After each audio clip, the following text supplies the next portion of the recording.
ओम नमः शिवाय। शिवरात्रि का पावन व्रत ब्राह्मण, क्षत्रिय, वैश्य, शूद्र, नर, नारी, बालक, वृद्ध हर कोई श्रद्धा पूर्वक कर सकता है। इस व्रत को जो भी स्त्री पुरुष श्रद्धा के साथ करते हैं उन पर सदाशिव और माता पार्वती जी का आशीर्वाद सदैव ही बना रहता है। तो मित्रों, आज आपको हम बताएंगे इस वर्ष 2022 में महाशिवरात्रि का पावन व्रत कब रहेगा, इस व्रत को आपको किस प्रकार से करना चाहिए जिससे कि भगवान शिव और माता पार्वती जी का आशीर्वाद सदैव आपके ऊपर बना रहे। तो मित्रों, आप सभी का बहुत बहुत स्वागत है आपके अपने ही चैनल एस्ट्रो गुरुजी में। यदि आपने अभी तक हमारे चैनल को सब्सक्राइब यदि नहीं किया हो तो अभी सब्सक्राइब कर लें और बेल आइकन को अवश्य दबाएं, जिससे हमारे अगले आने वाले नए वीडियो की नोटिफिकेशन सबसे पहले आपके पास पहुंचे। आप नित्य नई नई ज्ञानवर्धक जानकारियां व नित्य का राशिफल हमारे चैनल से प्राप्त करते रहें। तो महाशिवरात्रि का व्रत फाल्गुन मास कृष्ण पक्ष की त्रयोदशी तिथि को मनाया जाता है। कहीं कहीं पर लोग चतुर्दशी के दिन भी इस व्रत को करते हैं। यूं तो हर माह में शिवरात्रि आती है, परंतु महाशिवरात्रि के दिन का विशेष महत्व होता है। यह भगवान शंकर का अत्यंत ही महत्वपूर्ण व्रत होता है। इस व्रत को ब्राह्मण, क्षत्रिय, वैश्य, शूद्र, नर, नारी, बालक, वृद्ध हर कोई श्रद्धा पूर्वक कर सकता है। नियम पूर्वक करने से इस व्रत का संपूर्ण फल प्राप्त होता है। तो सृष्टि के प्रारंभ में इसी दिन मध्य रात्रि में भगवान शंकर जी का ब्रह्मा से रुद्र के रूप में अवतरण हुआ था। तो प्रलय की बेला में इसी दिन प्रदोष काल के समय शिव तांडव करते हुए ब्रह्मांड को तीसरे नेत्र की ज्वाला से नष्ट कर देते हैं। माता जगत जननी जगदम्बा के पति शिव प्रेतों व पिशाचों से घिरे रहते हैं। उनके शरीर पर श्मशान की भस्म होती है, गले में सर्पों की माला और कंठ में विष होता है, जटाओं में विश्व तारिणी पावन गंगा होती है तथा माथे में तीसरा नेत्र है। इनका वाहन बैल है। तो काल के काल, देवों के देव महादेव सभी भक्तों का मंगल करते हैं और श्री संपत्ति आदि प्रदान करते हैं। तो आइए अब हम जानते हैं देवों के देव भगवान शंकर का यह महाशिवरात्रि का पावन व्रत इस वर्ष 2022 में कब रहेगा। तो महाशिवरात्रि का शुभ मुहूर्त इस प्रकार से रहेगा। महाशिवरात्रि का पावन व्रत 1 मार्च 2022 मंगलवार के दिन रहेगा। चतुर्दशी तिथि आरंभ होगी 1 मार्च 2022 को। चतुर्दशी तिथि का समापन होगा 2 मार्च 2022 बुधवार को रात्रि 1 बजे समाप्त होगी। व्रत का पारण 2 मार्च 2022 बुधवार को सुबह 6:45 से आप कर सकते हैं। इस व्रत की पूजा विधि इस प्रकार से है। इस दिन प्रातःकाल सूर्योदय से पहले उठें, स्नान आदि करके शुद्ध धुले हुए वस्त्र धारण करें। श्रद्धा भक्ति सहित इस व्रत का संकल्प लेकर के मंदिर अथवा घर पर ही शिवजी पार्वती जी की पूजा आप करें। पत्र, पुष्प तथा सुंदर वस्त्रों से एक मंडप तैयार करें। सर्वतोभद्र मंडल वेदी बना करके उसके ऊपर जल का कलश भर करके स्थापित करें। कलश में आम के या अशोक के पत्ते रखें, एक श्रीफल रखें और शिवजी पार्वती जी की स्वर्ण की, चांदी की अथवा तांबे की मूर्ति स्थापित करें। नंदी की प्रतिमा भी स्थापित करें। यदि मूर्ति आपसे नहीं बन सके तो शुद्ध मिट्टी से बने हुए शिवलिंग आपको बना लेना चाहिए। तो इनकी पूजा आप गंगा जल, बिल्वपत्र, पुष्प, रोली, मोली, चावल, पान सुपारी, लौंग, इलायची, चंदन, दूध, दही, कमल गट्टा और धतूरे के फल, आँख के पुष्प, पत्र, प्रसाद आदि का भोग अर्पित करें। कर्पूर से आरती उतारने के पश्चात प्रसाद वितरण करें और महाशिवरात्रि की इस पावन व्रत कथा को श्रद्धा पूर्वक श्रवण करें तो इस व्रत का संपूर्ण फल प्राप्त होता है। भगवान शिव और माता पार्वती जी का आशीर्वाद मिलता है। तो प्राचीन कथा इस प्रकार से है। एक बार पार्वती जी ने भगवान शिव शंकर से पूछा कि ऐसा कौन सा श्रेष्ठ तथा सरल व्रत पूजन है जिससे मृत्यु लोक के प्राणी आपकी कृपा सहज ही प्राप्त कर लेते हैं।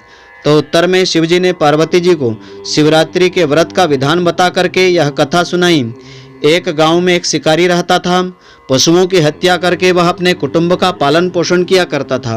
वह एक साहूकार का ऋणी था, लेकिन उसका ऋण समय पर नहीं चुका सका। क्रोधवश साहूकार ने शिकारी को शिव मठ में ही बंदी बना दिया। संयोग से उस दिन शिवरात्रि का दिन था। शिकारी ध्यान मग्न होकर के शिव संबंधी धार्मिक बातें सुनता रहा। चतुर्दशी को उसने शिवरात्रि व्रत की कथा भी सुनी। संध्या होते ही साहूकार ने उसे अपने पास बुलाया और ऋण चुकाने के विषय में बात करी। शिकारी अगले दिन सारा ऋण लौटा देने का वचन दे करके बंधन से छूट गया। अपनी दिनचर्या की भांति वह जंगल में शिकार के लिए निकल पड़ा। एक दिन बंदी गृह में रहने के कारण भूख प्यास से वह व्याकुल हो गया था। शिकार करने के लिए वह एक तालाब के किनारे बेल वृक्ष पर पड़ाव बनाने लगा। बेल वृक्ष के नीचे शिवलिंग था जो बिल्व पत्रों से ढका हुआ था, छिपा हुआ था। शिकारी को उसका कोई पता नहीं था। पड़ाव बनाते समय उसने जो टहनियाँ तोड़ी वे संयोग से शिवलिंग पर गिरी। इस प्रकार दिन भर भूखे प्यासे शिकारी का व्रत भी हो गया और शिवलिंग पर बेल पत्र भी अर्पित हो गए। एक पहर रात्रि बीत जाने पर एक गर्भिणी हिरणी तालाब पर पानी पीने को पहुंची। शिकारी ने धनुष पर तीर चढ़ा करके जो ही प्रत्यंचा खींची, वह हिरणी बोली कि मैं अभी गर्भिणी हूँ, शीघ्र ही मैं प्रसव करूंगी। तुम एक साथ 2 जीवों की हत्या करोगे तो ठीक नहीं है। मैं बच्चे को जन्म दे करके शीघ्र ही तुम्हारे सामने प्रस्तुत हो जाऊंगी, तब मुझे मार लेना। शिकारी ने प्रत्यंचा ढीली कर दी और हिरणी जंगली झाड़ियों में लुप्त हो गई। कुछ ही देर बाद एक और हिरणी उधर से निकलती है। शिकारी की प्रसन्नता का ठिकाना न रहा। समीप आने पर उसने धनुष पर बाण चढ़ाया। तब उसे देख हिरणी ने विनम्रतापूर्वक निवेदन किया, हे शिकारी, मैं थोड़ी देर पहले ऋतु से निवृत्त हुई हूँ, कामातुर विरहिणी हूँ, अपने प्रिय की खोज में भटक रही हूँ। मैं अपने पति से मिलकर के शीघ्र ही तुम्हारे पास आ जाऊंगी। शिकारी ने उसे भी जाने दिया। 2 बार शिकार को खो करके उसका माथा ठनक गया। वह चिंता में पड़ गया कि रात्रि का आखिरी पहर बीता जा रहा है। तभी एक अन्य हिरणी अपने बच्चों के साथ उधर से गुजरी। शिकारी के लिए यह स्वर्णिम अवसर था। उसने धनुष पर तीर चढ़ाने में देर नहीं लगाई।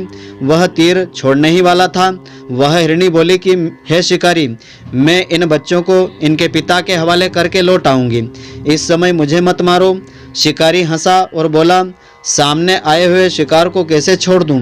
मैं ऐसा मूर्ख नहीं हूँ। इससे पहले मैं 2 बार अपना शिकार खो चुका हूँ। मेरे बच्चे भूख प्यास से तड़प रहे होंगे। उत्तर में हिरणी ने फिर कहा, जैसे तुम्हें अपने बच्चों की ममता सता रही है, ठीक वैसे ही मुझे भी। इसलिए सिर्फ बच्चों के नाम पर ही थोड़ी देर के लिए जीवन दान मांग रही हूँ। हे शिकारी, मेरा विश्वास कर ले, मैं इन्हें इनके पिता के पास छोड़ करके तुरंत लौटने का वचन देती हूँ। हिरणी का आर्त स्वर सुन करके शिकारी को उस पर दया आई। उसने उस हिरणी को भी जाने दिया। शिकार के अभाव में बेल वृक्ष पर बैठा शिकारी बेल पत्र तोड़ तोड़ करके नीचे फेंकता जा रहा था। पांव फटने को हुई तो एक हष्ट पुष्ट हिरण उस रास्ते पर आया। शिकारी ने सोच लिया कि इसका शिकार वह अवश्य कर लेगा। शिकारी की तनी प्रत्यंचा देख करके मृग विनती करने लगा कि बोला, हे शिकारी भाई, यदि तुमने मुझसे पूर्व आने वाली 3 हिरणियां तथा छोटे छोटे बच्चों को मार डाला है तो मुझे भी मारने में विलंब मत करो, ताकि मुझे उनके वियोग में एक क्षण भी दुख न सहना पड़े। मैं उन हिरणियों का पति हूँ।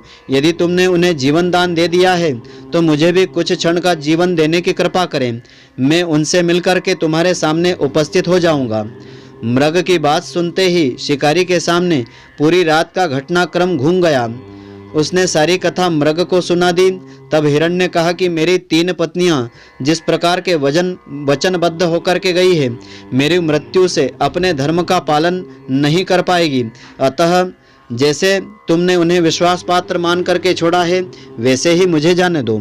मैं उन सब के साथ तुम्हारे सामने शीघ्र ही उपस्थित हो जाऊंगा। उपवास, रात्रि जागरण तथा शिवलिंग पर बेलपत्र चढ़ाने से शिकारी का हिंसक मन निर्मल हो गया था। उसमें दया भाव जागृत हो गई थी। धनुष तथा बाण उसके हाथ से सहज ही छूट गए।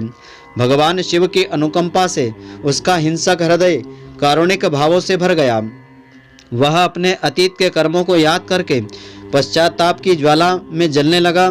थोड़ी ही देर बाद वह हिरण का परिवार शिकारी के सामने आया ताकि वह उनका शिकार कर सके, किंतु जंगली पशुओं की ऐसी सत्यता, सात्विकता एवं सामूहिक प्रेम भावना देख करके शिकारी को बड़ी ही ग्लानि हुई।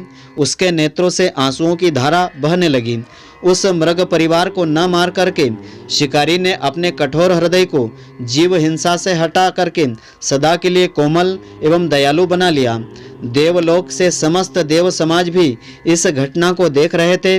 घटना की परिणति होते ही देवी देवताओं ने पुष्पों की वर्षा की।